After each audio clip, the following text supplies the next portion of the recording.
Hola, buenas noches a todos. Bienvenidos y gracias por darme la oportunidad de compartir con ustedes esta experiencia. Gracias al grupo de Conciencia Social por su dedicación, por su empeño para realizar este evento y gracias sobre todo por su invitación. Mi nombre es Silvia Cumplido Soto. Soy orgullosa y tristemente la mamá de Irazú Castro Cumplido, la joven a la que lamentablemente perdimos hace unos meses y a la cual vimos partir víctima de la desesperanza al sentir que había perdido todas las posibilidades de cumplir sus sueños y sus metas, pero también víctima de la desinformación y de la ignorancia de parte de nosotros que la rodeábamos, al no saber entender los síntomas y las señales que ella estaba enviando a través de su comportamiento. Me preguntan por qué hago esto. Bueno, me atrevo a estar frente a ustedes principalmente porque siento que alguien que ha vivido tan de cerca esta experiencia y que la ha vivido de manera tan profunda, creo que debe de decir lo que siente. Creo que debe de ser escuchada y creo que la persona que se fue, en este caso mi hija, a través de mí puede ser escuchada. Estoy segura de que mi hija no deseaba morir simplemente por el hecho de quererse morir, sino que, bueno, se frustró tanto y que su cabeza, su mente le dijo no hay otra salida más que esto. Entonces siento que todo lo que ella nunca dijo, puedo decirlo yo en su memoria, porque hoy alguien entre todos ustedes puede marcar la diferencia entre la tragedia y una buena atención, entre la muerte y la esperanza de vida. Me preguntan qué es el suicidio para mí. Bueno, en base a esta experiencia muy personal, yo podría definirlo de tres formas. La primera, con el significado que prácticamente es conocido por todos, el hecho o el acto de quitarse la vida a sí mismo. La segunda, puedo definirla como la experiencia más devastadora, más culposa, más frustrante, más dolorosa, cuyos efectos son inimaginables y son inexplicables. Son difíciles, sumamente difíciles de superar. Y la tercera forma en cómo lo defino es como el inmenso deseo personal de dejar de sentir lo que sea que se esté sintiendo. Es un deseo enorme de dejar de sentir todo lo que está pasando. Fui educada en una creencia que nos decía que si te pasaba algo malo era porque Dios estaba haciendo su justicia, porque Dios estaba actuando de manera justa, su justicia divina. Y también esa misma doctrina nos decía que todo lo que pasara en esta vida era precisamente su voluntad. Así que he tenido que desprenderme de esas creencias y de esos mitos para poder enfrentar esta situación, para sobrevivir a mis propios deseos, para enfrentar esta realidad y sobre todo para sobreponerme a la inevitable ya pérdida de mi hija, a la ausencia completa de su ser físico. Me preguntan qué qué perfiles mostraba Irazu y cómo podrían identificarlos o cómo podría ayudar el identificar ese perfil que ella mostraba. Bueno, a este respecto, mi hija desde pequeña fue sumamente desenvuelta, fue una niña amable, risueña, participativa.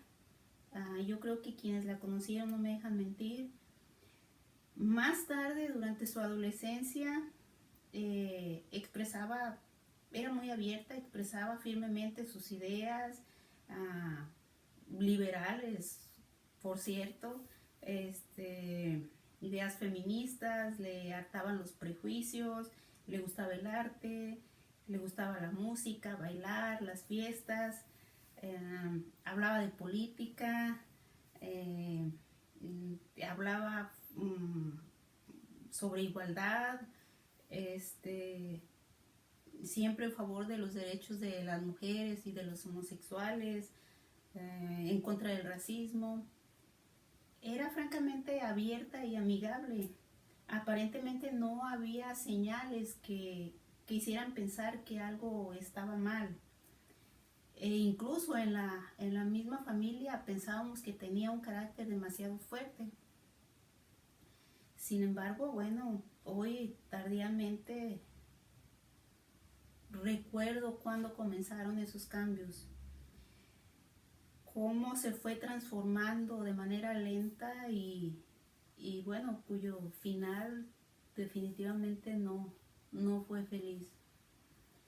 Aproximadamente entre los 6 y 8 años de edad, ella comenzó con problemas para dormir, comenzó a tener pesadillas. Llegó al punto de que ella tenía que dormir durante varios años en medio de su papá y de su mamá y agarrada de las manos de su papi y mía. Y esto se prolongó durante cierto tiempo. Posteriormente fue a terapia y bueno, aparentemente mejoró, podríamos decir, y ya se quedaba a dormir en su habitación y ocasionalmente llegaba corriendo a mi cuarto o me gritaba, mami, tengo pesadillas, y ya se me tenía que quedar con ella o ella se quedaba conmigo. Más tarde, después de esos 7, 8 años, empezó con problemas en que difícilmente podía controlar su frustración cuando algo le salía mal. Si era una tarea, apretaba el papel y lo botaba. Siempre quería llevar el mejor trabajo, o siempre quería como sobresalir en lo que estaba haciendo. Y físicamente comenzó a tener dolor abdominal recurrente y sin una causa así, de un factor determinante, solamente se quejaba de que le dolía el estómago. En los últimos 2 años su piel se tornó más pálida, dormía demasiado en el día y por las noches permanecía despierta otra vez hasta altas horas de la noche. E incluso me decía que las pesadillas habían vuelto. El dolor de estómago se hizo cada vez más frecuente. Yo podría decir crónico porque continuamente se estaba quejando de que le dolía el estómago. Es obvio que adquirió una tendencia a beber alcohol dentro de lo que la sociedad considera aceptable. Tenía irregularidades en su periodo menstrual y cambios de humor.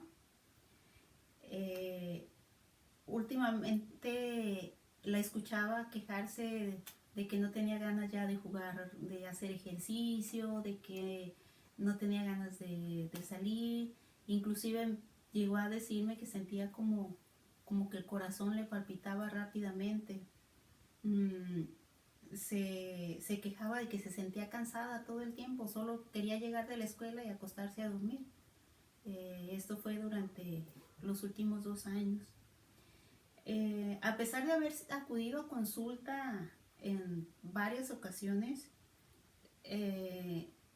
y prácticamente con los mismos síntomas, jamás se pensó o jamás ella me hizo saber que le hubieran sugerido alguna otra posibilidad de que fueran la causa de sus malestares. Se le dio tratamiento ya sea para gastritis o en una ocasión para anemia y cosas así, pero realmente nunca se llegó a una conclusión de que pudiera deberse a otro factor. A petición mía, el año pasado acudió a terapia psicológica, y digo a petición mía porque ella no quería ir, no estaba de acuerdo en ir. Y bueno, al cabo de unas sesiones, se optó o se me hizo saber pues que se iba a seguir trabajando con ella. Y honestamente,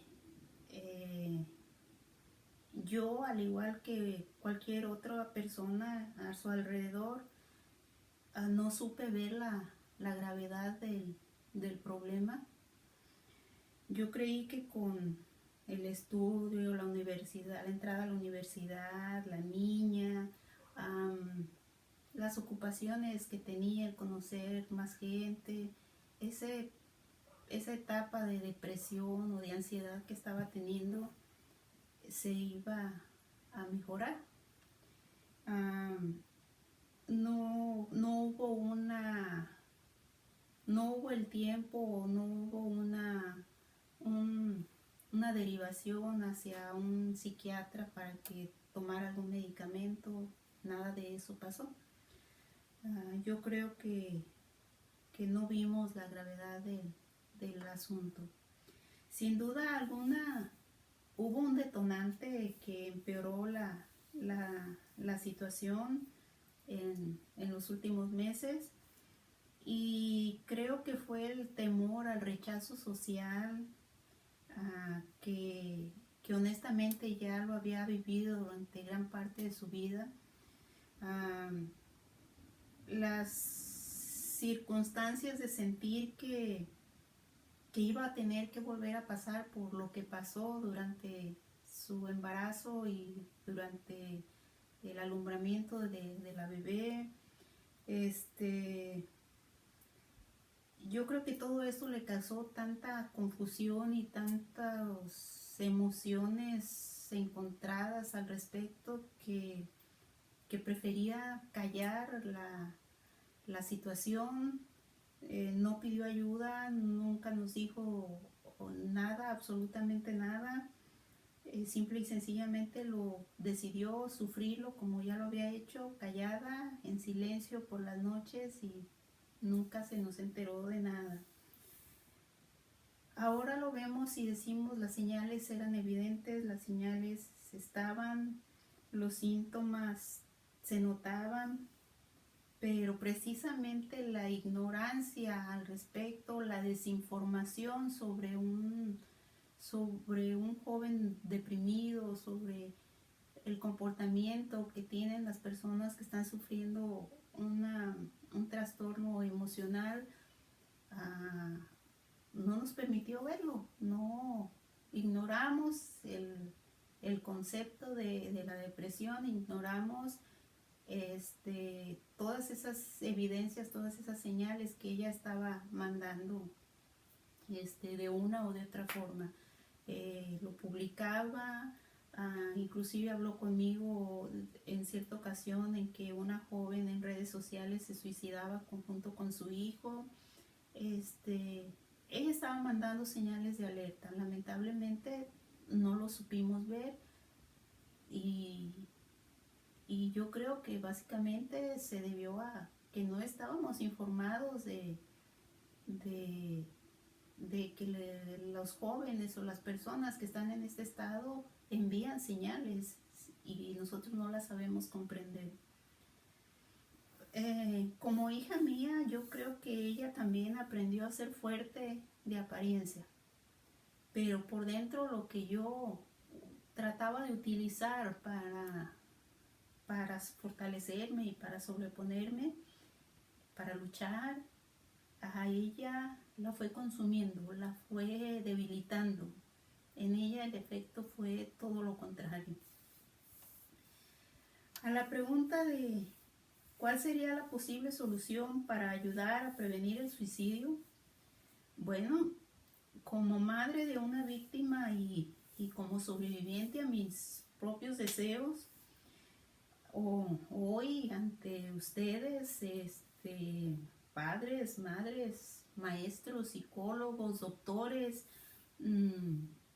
hermanos, primos, amigos, sea cual sea su posición socioeconómica, sea cual sea su preferencia política o sexual o su doctrina, quiero decirles que las personas que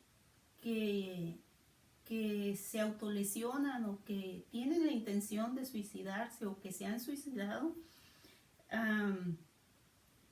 piden ayuda de muchas formas.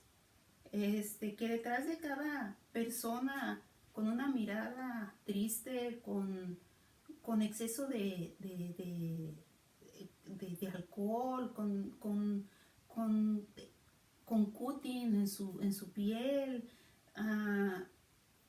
con cambios de humor repentinos, con trastornos alimenticios, todas esas conductas que de repente no eran y ahora son, detrás de esas personas, hay una persona que está sufriendo, que está tratando de enviar señales, pero que no se atreve porque no sabe cómo decirlo, no sabe, ni siquiera ella misma sabe cómo se está sintiendo.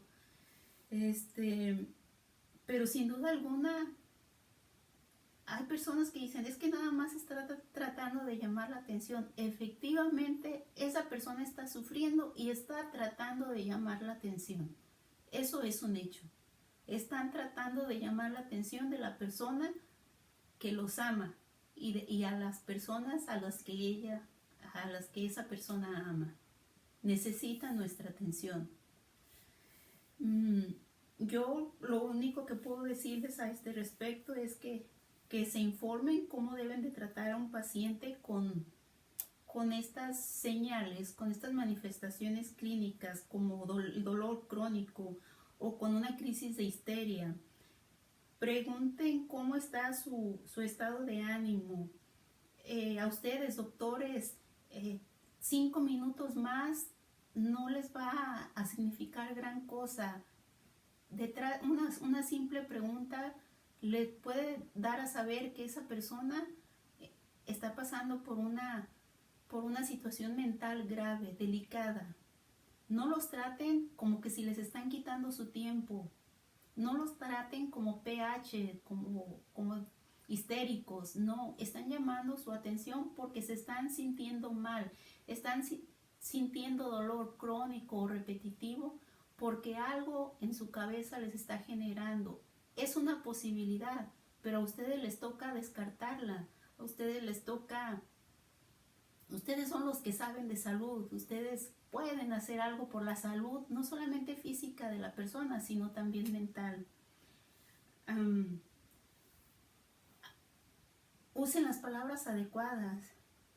He escuchado de pacientes que llegan intoxicados por alguna sustancia, porque intentaron quitarse la vida o sangrados porque se cortaron, y son insensibles ante eso. Los tratan como que están ocupando el lugar de alguien que realmente quiere curarse. Esas personas están ocupando el lugar que les corresponde, están enfermos, trátenlos como una persona enferma, como una persona sensible. Es una enfermedad mental, es como cualquier otra enfermedad. Sean sensibles. Esa persona está llamando la atención porque le duele algo o porque le duele todo por dentro. Esa es mi manera de pensar al respecto. Creo que somos insensibles ante las personas que padecen ciertos trastornos emocionales o mentales. Tómense 5 minutos más, maestros, para hablar con sus alumnos, psicólogos. Descarten otras posibilidades. A veces no nada más la terapia es buena, quizás también alguna medicación. Sean más abiertos a este concepto de la ansiedad, de la depresión. A veces no nada más es cuestión de enfocarnos en una sola línea de terapia para sanar a esa persona. A veces son necesarias muchas otras: el ejercicio, la medicina, la terapia hablada, la convivencia social. Son muchos factores.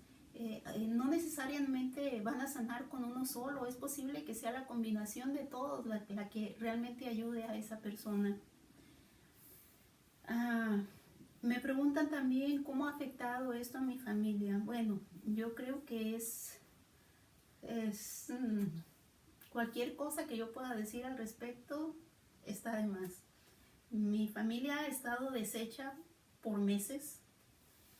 Algunos no quieren hablar del tema, otros lo hablan solamente entre nosotros como miembros de la familia. Su padre ha encontrado en la visita diaria con ella hacia el lugar donde ahora descansa el alivio o el soporte para tratar de sentirse bien. Y yo, de manera personal, yo tengo que hablarlo. Yo tengo que hablarlo porque alguien tiene que darle voz a lo que ella no supo decir y lo sintió tanto. Y tengo que darle voz porque yo misma lo estoy sintiendo, yo misma lo estoy atravesando. Porque es tanto son tantas las emociones y tanto el dolor que deja la pérdida de un hijo en estas circunstancias que tienes que sacarlo de ti. Tienes que hablarlo y hablarlo y hablarlo y hablarlo hasta que esa situación se vuelva un poco menos opresora, menos fuerte, que te ahogue menos en el momento de hablarlo. Bueno, sobre qué tengo yo que decirles al respecto. Yo creo que ahí en este evento hay personas que saben más al respecto del comportamiento suicida, de las autolesiones, de los síntomas clínicos, de las evidencias que hay en la conducta. Yo nada más he convivido con una niña que llegó a consumarlo, y he convivido conmigo misma que lo pensó repetidas ocasiones porque no podía con el dolor. Pero supongo que como tanatólogos, como médicos, como psicólogos, como psiquiatras, maestros incluso, conviven con más jóvenes, con más personas, y eso debe de hacer más amplio su conocimiento y su experiencia. Yo solamente quiero decirles que, bueno, que si bien mi hija se quedó con muchas ganas que decir, porque a esa edad todavía no conoces todo y te falta un mundo de cosas por conocer, sé que tuvo que decir ciertas cosas en su momento, gritarlas a la luz del día y no llorarlas durante la noche por un periodo de tiempo tan largo. Sé que dejó una carta escrita para mí, y sé que si la dejó para mí fue porque sabía que yo podía hacer algo bueno, algo no solamente que me hiciera sentir bien a mí, sino que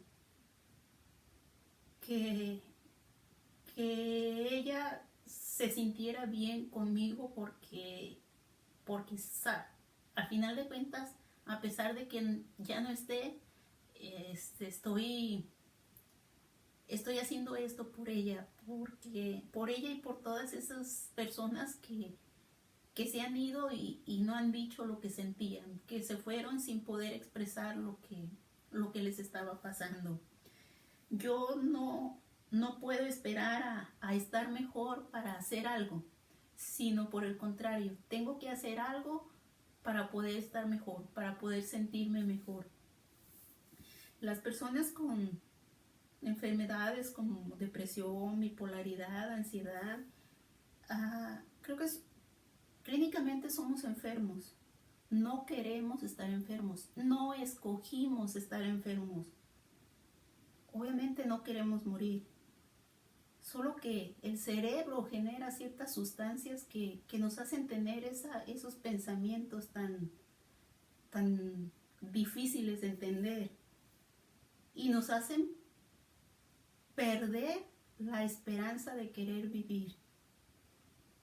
Porque la depresión prácticamente es eso, pierdes el interés en las cosas, en la vida, pierdes la esperanza. Entiendo de esto porque lo estoy pasando, nunca supe antes lo que era, pero bueno, ahora puedo hablar de eso, trato de leer y de documentarme para poder entenderme a mí misma y para poder transmitirlo a los demás. La depresión no es un simple hecho de tristeza, un acto de estar triste o de tristeza más de lo normal, porque no hay un parámetro exacto que diga hasta aquí es considerada tristeza y ya de ahí en adelante ya eso ya no es normal. No, es un estado más complicado porque mezcla diferentes emociones, no solamente la tristeza, es la pérdida de interés, es los cambios de humor, es comportamientos diferentes, reacciones diferentes a las que normalmente tu cuerpo tenía. Entonces lo importante es que todos ustedes que tienen la oportunidad de ver esto o que están interesados en el tema, se eduquen a los demás, que transmitan los conocimientos. Es importante que entendamos que las cuestiones emocionales, mentales, no se curan con buenos deseos o no se trata nada más de échale ganas, tú puedes.